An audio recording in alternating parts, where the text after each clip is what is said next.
Shalom,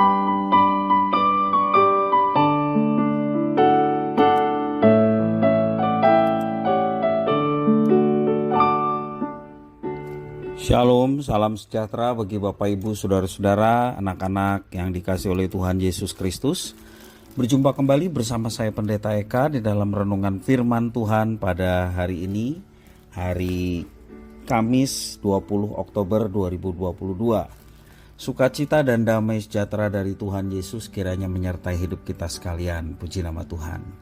Sampai pada pembacaan firman Tuhan hari ini, yakni kitab Yesaya 47. Kiranya firman Tuhan memberkati kita sekalian. Baik, sebelum kita akan merenungkan bagian firman Tuhan hari ini, kita akan berdoa. Tuhan Allah Bapa di surga, di dalam nama Tuhan Yesus, kami sungguh bersyukur dan berterima kasih untuk kasih setia Tuhan yang boleh kami alami sampai pada hari ini. Kami mau terus memperdengarkan hati pikiran kami kebenaran firman Tuhan. Kau yang mampukan untuk kami dapat memahami apa yang Kau maksudkan. Dan firman Tuhan menerangi untuk kami dapat melaksanakannya dalam hidup kami setiap hari. Terima kasih Bapa, inilah diri kami sedia untuk belajar firman Tuhan. Demi nama Tuhan Yesus kami berdoa. Haleluya. Amin.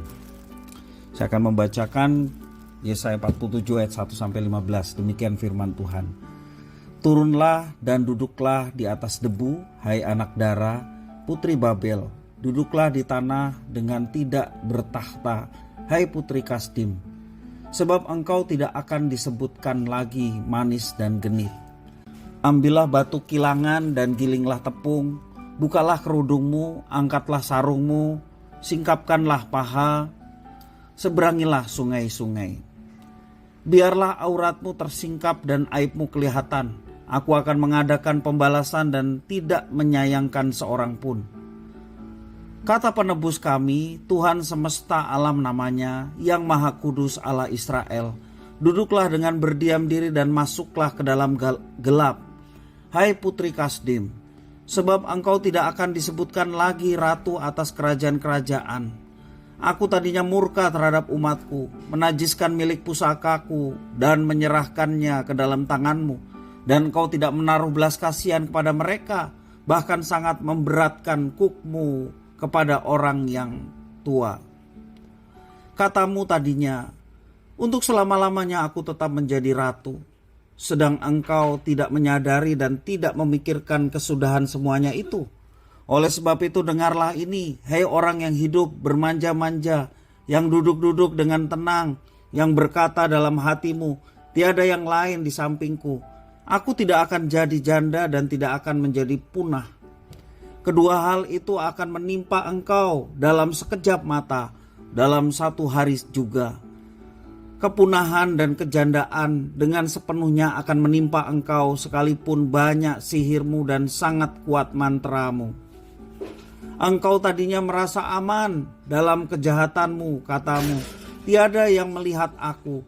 Kebijaksanaanmu dan pengetahuanmu itulah yang menyesatkan engkau, sehingga engkau berkata dalam hatimu, tiada yang lain di sampingku. Tetapi malapetaka akan menimpa engkau. Engkau tidak tahu mempergunakan jampimu terhadapnya. Bencana akan jatuh atasmu. Engkau tidak sanggup menampiknya dengan mempersembahkan korban. Kebinasaan akan menimpa engkau dengan sekonyong-konyong yang tidak terduga olehmu. Bertahan sajalah dengan segala mantramu dan sihirmu yang banyak itu, yang telah kau repotkan dari sejak kecilmu. Mungkin kau sanggup mendatangkan bantuan, mungkin kau dapat menimbulkan ketakutan. Engkau telah payah karena banyaknya nasihat. Biarlah tampil dan menyelamatkan engkau orang-orang yang meneliti segala penjuru langit, yang menilik bintang-bintang dan yang pada setiap bulan baru memberitahukan apa yang akan terjadi atasmu. Sesungguhnya mereka sebagai jerami yang dibakar api. Mereka tidak dapat melepaskan nyawanya dari kuasa nyala api. Api itu bukan bara api untuk memanaskan diri, bukan api untuk berdiam. Demikianlah faedahnya bagimu dari tukang-tukang jampi itu yang telah kau repotkan dari sejak kecilmu. Masing-masing mereka terhuyung-huyung ke segala kejurusan. tidak ada yang dapat menyelamatkan engkau.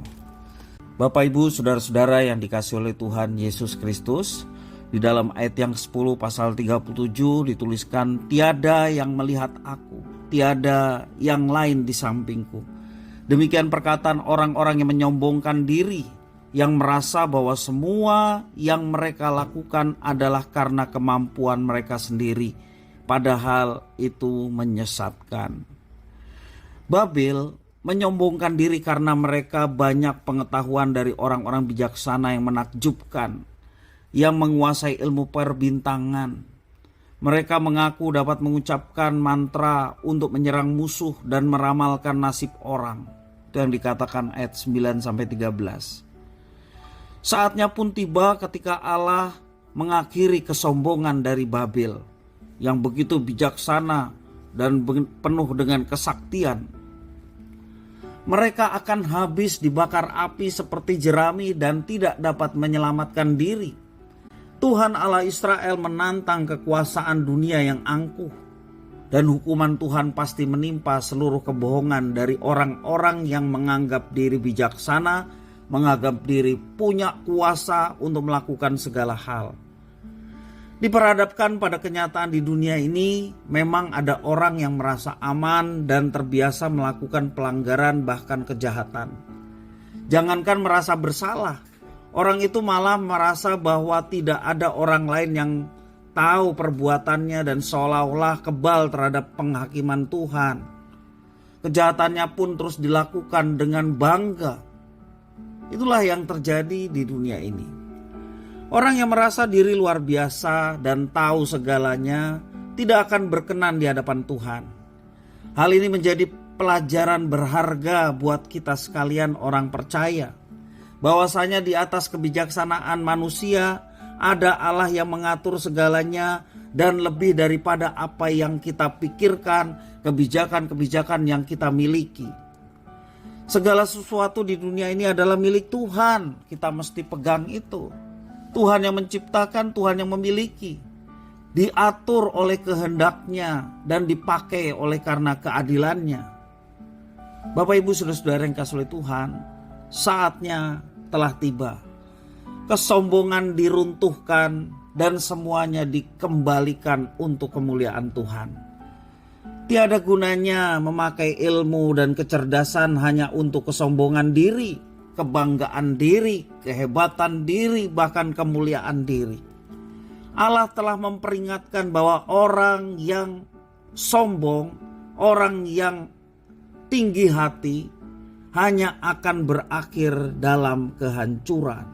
Seperti Babel menjadi satu contoh bagaimana kesombongan mendatangkan kehancuran, karena tiada yang berkuasa di dunia ini selain daripada Tuhan.